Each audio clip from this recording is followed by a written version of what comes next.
नमस्कार friends. Penile implant surgery diabetes patient में काफ़ी कॉमनली परफॉर्म की जाती है as compare to non diabetic patient. उसका सबसे बड़ा रीज़न ये है क्योंकि डायबिटीज़ पेशेंट में आम दवाइयाँ काम नहीं कर पाती।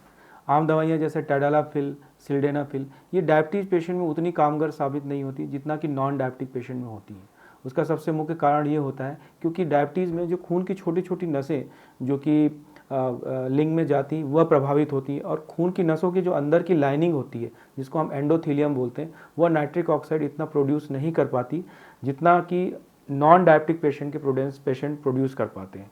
और जो भी हम कॉमनली दवाइयाँ देते हैं यह नाइट्रिक ऑक्साइड का लेवल बढ़ाकर ही काम करते हैं। तो डायबिटिक पेशेंट में आम दवाइयाँ जब काम नहीं कर पाती तो मोस्ट ऑफ द टाइम जो नेक्स्ट स्टेप पेशेंट जो चूज़ करता है पिनाइल इम्प्लांट सर्जरी चूज़ करता है और हम भी वही एडवाइस करते हैं क्योंकि इसके अलावा जो बाकी जो थेरेपीज़ हैं जैसे सेल्फ इंजेक्शन थेरेपीज़ और वैक्यूम रिएक्शन डिवाइस उतना एक्सेप्टेबल नहीं होता और उतना कारगर भी नहीं होता है। तो इस वीडियो में मैं बेसिकली पिनाइल इम्प्लांट सर्जरी जो डायबिटीज़ में कब करनी होती है और क्या रिस्क फैक्टर है और कितना उसका सक्सेस रेट है उसके बारे में बात करूँगा। तो बेसिकली डायबिटीज़ में 50 to 60% पेशेंट में ऑलमोस्ट इरेक्टाइल डिस्फंक्शन होता है और जब पिनाइल इम्प्लांट सर्जरी हम इस चीज़ एडवाइस करते हैं तो यूजली सारे प्रकार के ट्रीटमेंट पेशेंट ले चुका होता है। पिनाइल इम्प्लांट सर्जरी के पहले सबसे पहले हमें दो चीज़ों का ध्यान रखना पड़ता है। पहला तो शरीर में या यूरिन में कोई इन्फेक्शन तो नहीं है, दूसरा शुगर का कंट्रोल कैसा है। अगर शुगर का कंट्रोल अच्छा नहीं है तो पहले शुगर को कंट्रोल किया जाता है और उसके बाद सर्जरी की जाती है। जब भी मैं सर्जरी के लिए पेशेंट को लेता हूं तो यूजली जो HbA1c का लेवल है जो कि लास्ट 3 मंथ शुगर के कंट्रोल के बारे में बताता है वह 7.5 या 8 से हमें नीचे रखा होता है। और अगर पेशेंट का शुगर कंट्रोल नहीं होता है तो आपको शुगर की दवाइयाँ चेंज करनी पड़ती है या इंसुलिन पर रखना पड़ता है। यूरिन इन्फेक्शन रूल आउट करना होता है या इसका शरीर में किसी प्रकार का इन्फेक्शन या स्किन में इन्फेक्शन फाइमोसिस वगैरह ये सारी चीज़ें रूल आउट करनी पड़ती है। और जब सर्जरी एडवाइस की जाती है तो यूजली हम एक दिन पहले एडमिट करते हैं, शुगर लेवल चेक करते हैं, एंटीबायोटिक चालू करते हैं और नेक्स्ट डे सर्जरी की जाती है और यूजली सर्जरी के एक नेक्स्ट डे हम छुट्टी कर देते हैं। और डायबिटीज़ पेशेंट में यह देखा गया है कि जो इम्प्लांट इन्फेक्शन होता है, पिनाइल इम्प्लांट का इन्फेक्शन होता है as compare to non diabetic patient ज़्यादा होता है। और जैसे जैसे शुगर का कंट्रोल जितना पुअर होता है मतलब HbA1c जितना ज़्यादा होता है उतना ज़्यादा इम्प्लांट इन्फेक्शन के चांसेस ज़्यादा होते हैं। इसलिए शुगर कंट्रोल बहुत ही इंपॉर्टेंट है।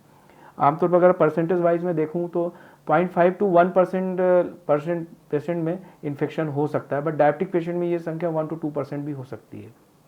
तो इसके लिए हम जो ध्यान रखते हैं पहले बात तो जो हमारा ऑपरेशन थिएटर है, हमारा ऑपरेशन थिएटर बहुत ही क्लीन होता है, हेफा फिल्टर होता है उसमें और सर्जरी चालू करने के 1 घंटे पहले जो लैमिनर फ्लो और जो OT की सारी चीज़ें क्लीनिंग वगैरह पहले कर ली जाती है और प्रॉपर एंटीबायोटिक दिया जाता है, पार्ट्स को अच्छे से क्लीन किया जाता है। ड्यूरिंग सर्जरी एसेप्सिस या इन्फेक्शन का बहुत ज़्यादा ध्यान रखा जाता है। सर्जरी के समय हम किसी की ना तो एंट्री ना तो एग्जिट अलाउड करते हैं।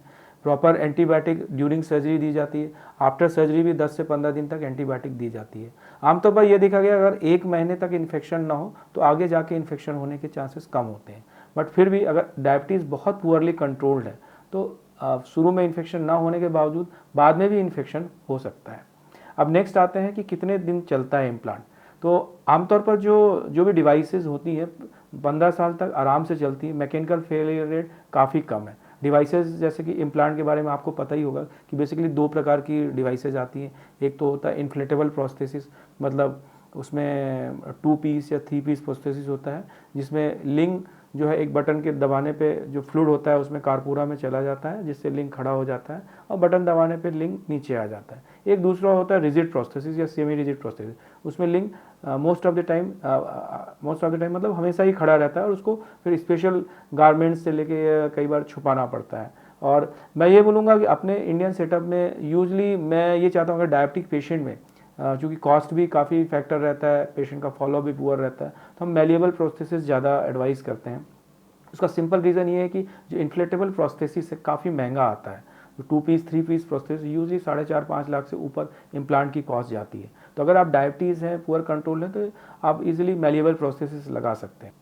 तीसरा जो यंग पेशेंट है डायबिटीज़ के जो काफ़ी लंबे समय के लिए सेक्सुअली एक्टिव होने वाले हैं और जिनकी डेक्सटेरिटी अच्छी है वो यूजली इन्फ्लेटेबल या 2 पीस या 3 पीस प्रोस्थेसिस के लिए जा सकते हैं, क्योंकि वो अच्छे से शुगर कंट्रोल कर सकते हैं और उसके लिए काफ़ी मोटिवेटेड होते हैं। स्पेशली अगर ओल्ड पेशेंट है या डेक्सटेरिटी इतनी अच्छी नहीं है, हाथ पैर अच्छे से नहीं चलते हैं, स्टिल वो सेक्सुअली एक्टिव होना चाहते हैं, उनके लिए रिजिड प्रोस्थेसिस बेटर है, क्योंकि उसको डालना आसान होता है, कॉस्ट कम पड़ती है और इन्फेक्शन रेट ऑलमोस्ट सिमिलर है।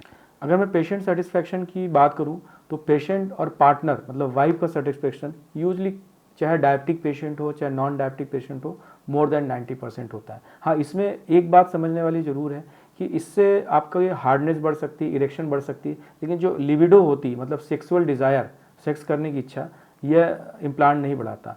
इसके लिए पेशेंट को खुद ही मोटिवेट करना होता है, या तो टेस्टोस्टेरोन लेवल चेक करके देखा जाता है कहीं वो तो कम नहीं, उसकी वजह से लिबिडो तो कम नहीं है, उसका रिप्लेसमेंट दिया जाता है। तीसरा, नर्व डैमेज की वजह से अगर मान लो लिंग के आगे के भाग की अगर सेंसेशन कम है, अगर उसकी वजह से प्रॉपर अराउजल नहीं हो रहा है तो वो इम्प्लांट से उस पर फ़र्क नहीं पड़ता, क्योंकि इम्प्लांट एक मैकेनिकल डिवाइस है। आशा करता हूँ कि इस वीडियो से आप पिनाइल इम्प्लांट सर्जरी डायबिटीज़ में कब करनी है और क्या प्रिपरेशन होती है उसके बारे में थोड़ी जानकारी मिली होगी। और अगर इसमें कोई और क्वेश्चन है तो आप YouTube में कमेंट कर सकते हैं और हम उसको नेक्स्ट वीडियो में इंक्लूड कर सकते हैं। Thank you.